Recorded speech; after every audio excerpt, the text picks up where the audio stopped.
Et bonjour, nous nous retrouvons aujourd'hui pour corriger l'exercice 78 du TD 48.4. C'est un exercice très intéressant car il est plutôt complet et il va notamment utiliser des fonctions auxiliaires, des limites avec des exponentielles.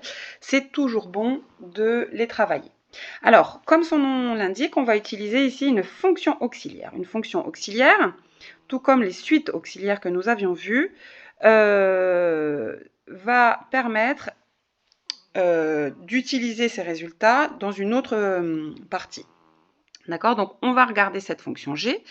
Cette fonction g, elle est égale à exponentielle moins x et est donc définie sur R. G' de x, c'est la première chose qu'on nous demande, pas de souci, d'accord? C'est une somme, donc exponentielle x moins 1, aucun problème. On nous invite ensuite à dresser le tableau de variation en justifiant les limites. On va donc commencer par les limites. Commençons en moins l'infini. En moins l'infini, la limite de exponentielle x, c'est 0, tandis que la limite de moins x, c'est plus l'infini.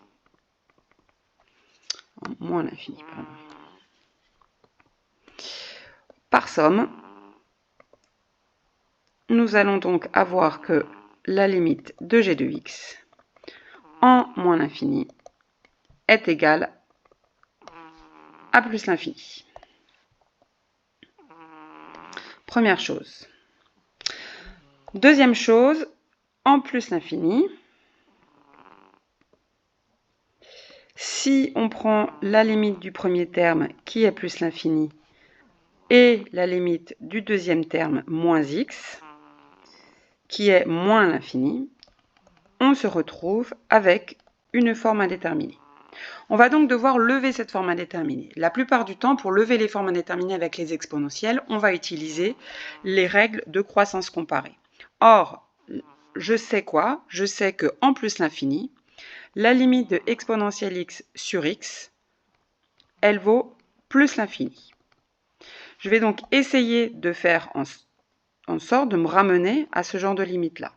Et si je regarde, en factorisant par x, je me retrouve avec exponentielle x sur x moins 1. Maintenant, par croissance comparée, donc là je l'écris bien, d'accord? Je fais savoir à mon lecteur que je suis bien en train d'utiliser un théorème du cours. La limite de exponentielle x sur x, elle vaut plus l'infini. Donc, en plus l'infini, pardon. Donc, la limite de exponentielle x sur x moins 1 vaut aussi plus l'infini. La limite de x quand x tend vers plus l'infini est égale à plus l'infini. Et par produit, on va avoir que la limite de g de x est égale à plus l'infini en plus l'infini. Et là, c'est bien justifié. On souhaite ensuite connaître le tableau de variation. D'accord? Donc, pour avoir le tableau de variation, il va bien entendu falloir étudier le signe de la fonction dérivée. Mais la fonction dérivée comportant une exponentielle, je ne peux pas directement établir le tableau de signes. Il va falloir absolument que je résolve une inéquation. Par exemple, je vais regarder quand est-ce que g' de x est supérieur ou égal à 0. J'aurais pu dire inférieur ou égal à 0. En gros, la question que je me pose, c'est où est-ce que je vais mettre mes plus dans le tableau de signes. Pour ça, je vais donc avoir exponentielle x moins 1 supérieur ou égal à 0, ce qui veut dire que exponentielle x est supérieur à 1, et ça, je sais le résoudre. On a x qui est supérieur ou égal à 0. Au final, je vais avoir, je vais plutôt le mettre là, je vais avoir ma fonction g qui va avoir... J'ai mon chat qui ronfle à côté. Je ne sais pas si vous l'entendez, mais elle ronfle beaucoup quand même. Donc, je dis quoi? Je dis que quand x est positif, la dérivée est positive. C'est donc quand x est positive, je vais mettre un plus ici. Par conséquent, je mettrai un moins à côté. Et je vais avoir ma fonction g qui va être donc décroissante puis croissante. J'y rajoute les limites, plus l'infini, en moins l'infini et en plus l'infini. Et puis, l'image de 0, c'est exponentielle 0 moins 0, c'est-à-dire 1. On me demande de justifier alors que g de x est toujours positif. Or, ici, on voit que sur R, g admet un minimum qui vaut moins 1.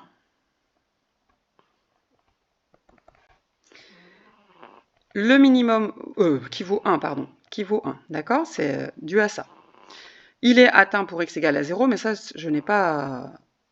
Enfin, ce n'est pas une information qui va être nécessaire à montrer que g est positive. Donc, je vais traduire le fait qu'on ait un minimum. Pour tout x réel, g de x est supérieur ou égal à 1, or 1 est strictement supérieur à 0. J'ai donc bien g de x positif pour tout x. Ce qui clôt l'étude de la fonction g.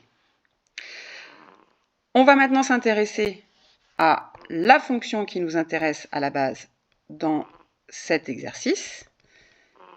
C'est la fonction f. La fonction f qui, elle, est définie par exponentielle x sur exponentielle x moins x. On me demande de justifier que cette fonction est bien définie sur R. C'est un quotient, donc f, elle est définie dès que exponentielle x moins x est différent de 0. Et c'est là que je mets en marche mon cerveau. Je ne suis pas en train de réinventer le fil à couper le beurre, c'était pas ça que je voulais faire. Je suis en train de réaliser que je connais déjà cette fonction, puisqu'il s'agit de la fonction g. C'est-à-dire dès que g de x est différent de 0. Or, par la question 3, g de x est strictement positif pour tout R. Pour tout x appartenant à R. Ainsi, le dénominateur ne s'annule jamais et ma fonction f est donc définie sur R. J'aurai donc à nouveau dans son étude deux limites à calculer, en moins l'infini et en plus l'infini. Regardons un petit peu, on me demande donc de m'intéresser à la limite en moins l'infini. En moins l'infini, je vais regarder le numérateur. Le numérateur, il tend vers 0.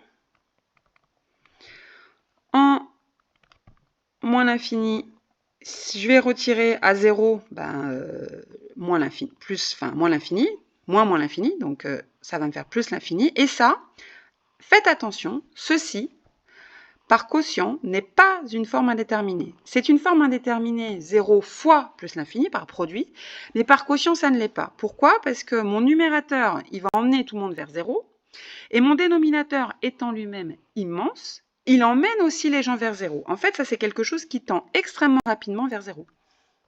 D'accord? Donc ça, c'est une erreur assez fréquente. Il ne faut pas penser qu'on a une forme indéterminée quand on a 0 sur plus l'infini. Donc, la limite de f de x en moins l'infini, c'est 0. Pas de forme indéterminée, rien à faire pour calculer cette limite. En plus l'infini, en l'occurrence, si je regarde rapidement, exponentielle x, ça va tendre vers plus l'infini. Et puis ça, je reconnais g de x. Et g de x en plus l'infini, on a dit que ça faisait plus l'infini. Du coup, pour là, je vais avoir vraiment une forme indéterminée. On ne me demande pas de montrer qu'il y a une forme indéterminée, puisqu'on est en train, très gentiment, de m'indiquer le fait qu'il faudrait que je m'intéresse à la limite de x sur exponentielle x. Je sais que par croissance comparée, que la limite de exponentielle x sur x, elle vaut plus l'infini. D'accord? Donc, quand je prends son inverse,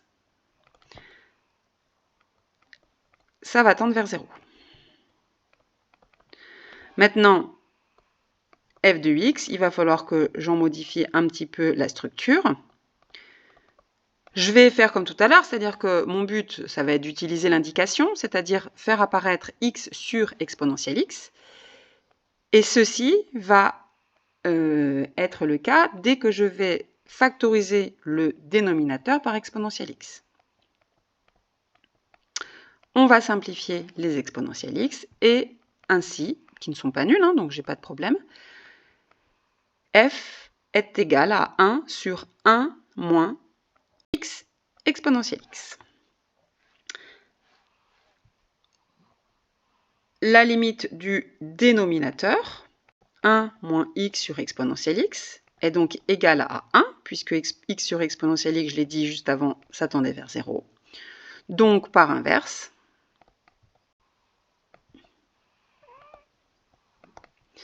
la limite de f de x, quand x tend vers plus l'infini, est égale à 1.